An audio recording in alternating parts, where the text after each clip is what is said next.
Paris Saint-Germain. Neymar.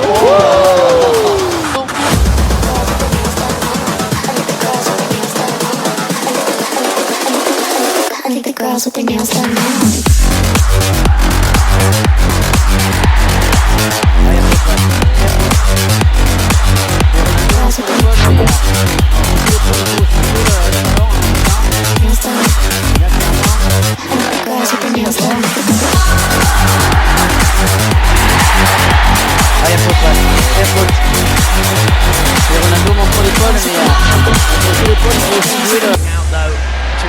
Alves finds Messi.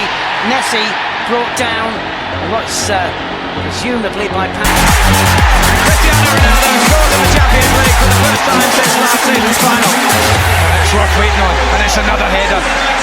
But Ryan Giggs plays a massive part, drifts way along from right.